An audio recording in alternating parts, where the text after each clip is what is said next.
मैं आपको बताना चाहता हूं, मनोहर लाल जी जानते हैं, इन्होंने संकल्प ले रखा था हर जिले में मेडिकल कॉलेज खोलेंगे, हर जिले में मेडिकल कॉलेज खोलेंगे।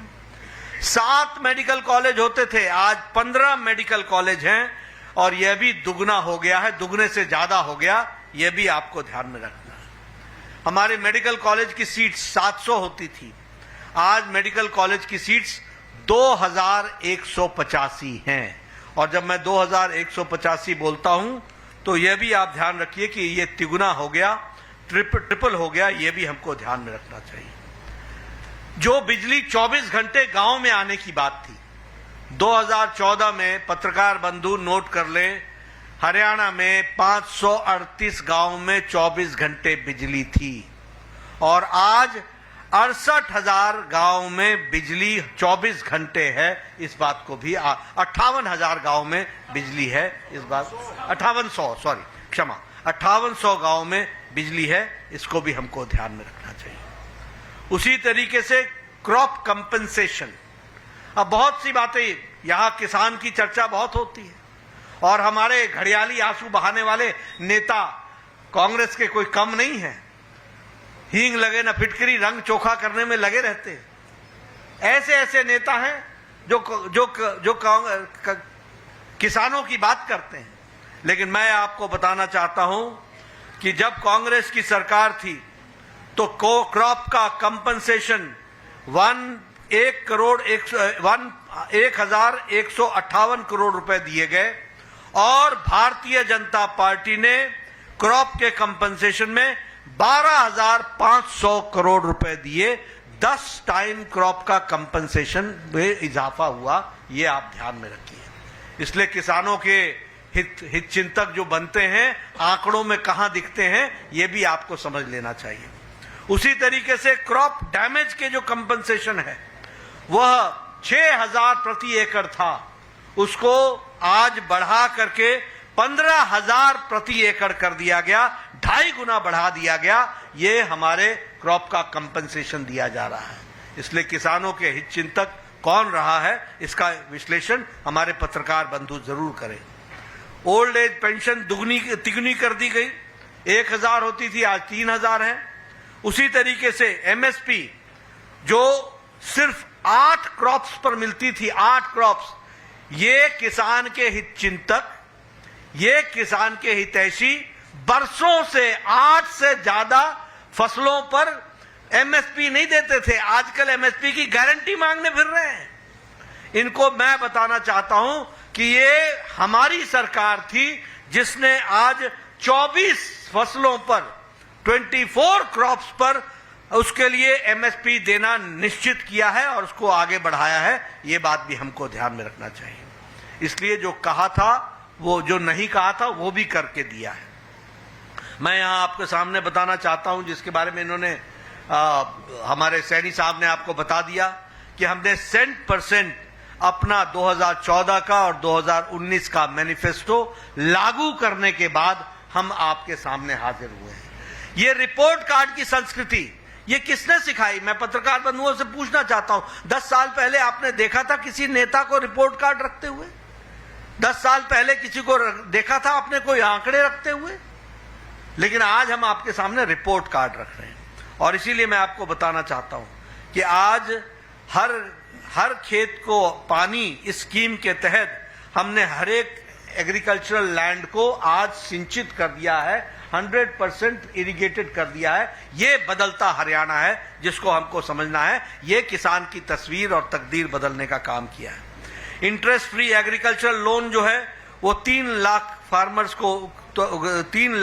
फार्मर्स को दिया जाएगा, उसकी भी व्यवस्था की गई है। उसी तरीके से ये जब मंडी में जाते हैं तो उनको 10 रुपए की थाली भोजन की मिल सके, इसकी भी व्यवस्था की गई है। अगर मैं इंफ्रास्ट्रक्चर की बात करूं तो Delhi Sonipat Panipat regional rapid transport system, इसको शुरू कर दिया गया है। और उसी तरीके से भारत का पहला एलिवेटेड रेलवे लाइन वह आपके शहर रोहतक में बनी है, इसको भी हमको ध्यान में रखना चाहिए। उसी तरीके से हिसार को एयरपोर्ट बनाया गया है, दिल्ली के लिए, जयपुर के लिए, जम्मू के लिए, देहरादून के लिए, यहां से एयर सर्विस शुरू हुई हैं। और 1000 से ज्यादा खेल नर्सरी बनाई गई और हरियाणा स्टार्टअप मिशन को भी प्रारंभ किया गया। अगर मैं महिलाओं की बात करूं तो विवाह शगुन योजना में एनुअल इनकम जो थी उसको 1.8 लाख तक बढ़ा दिया गया ताकि ज्यादा से ज्यादा हमारी बहनें उसमें कवर हो सके, उस बात को किया गया है। प्रधानमंत्री मोदी जी ने हरियाणा प्रदेश के लिए टैक्स डिवोल्यूशन में 4 गुना बढ़ा दिया और 76,000 करोड़ रुपए आपको टैक्स डिवोल्यूशन में हरियाणा को दिए गए। उसी तरीके से ग्रांट्स इन एड में 3.5 गुना बढ़ा दिया गया, आपको 70,000 करोड़ रुपए उसमें भी दिए गए। स्मार्ट सिटी में फरीदाबाद को और करनाल को 15,000 करोड़ रुपए दिए गए, इसकी भी व्यवस्था की गई है। और जल जीवन मिशन में आपके लिए हर घर को नल दिया जाए, इसकी सुव्यवस्था हरियाणा की सरकार ने किया, जो कहा था वो करके दिया है। आज मुझे खुशी है ये बताते हुए, इंफ्रास्ट्रक्चर की बात कर रहा हूं, मैं 9:45 बजे अपने घर से निकला हूं और 11:30 बजे मैं रोहतक पहुंच गया हूं। कभी 10 साल पहले कल्पना की थी क्या? कभी कल्पना की थी? 4 घंटे लगते थे। ये फर्क साफ है जितना चाहिए। आज आईआईटी दिल्ली का फाउंडेशन स्टोन रखा गया है। आपके यहां कैंसर का सेंटर, एम्स का एक्सटेंडेड बिल्ड प्रोग्राम वो झज्जर में किया गया है। उसी तरीके से योगा और नेचुरोपैथी झज्जर में खोल दिया गया है। राव इंद्रजीत सिंह साहब यहां बैठे हैं, इनको पता है all India institute of medical sciences, आज वो रेवाड़ी में उसका काम शुरू कर दिया गया है।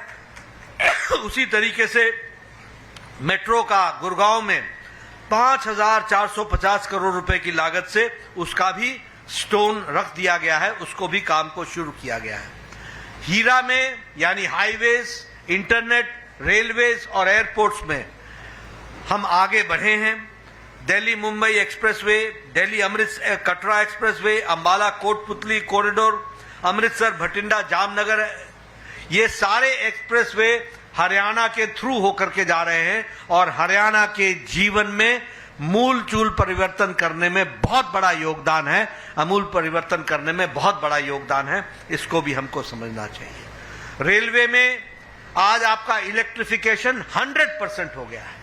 रेलवे का बजट हरियाणा में 9 टाइम्स बढ़ा दिया गया है और उसी तरीके से western dedicated freight corridor Rewari से लेकर मदर तक, इसका भी बनाने का काम चला है। तो इस तरीके से ऑप्टिकल फाइबर में 6,000 गांवों को जोड़ लिया गया है, 6,000 विलेजेस को ये पहुंचा दिया गया है।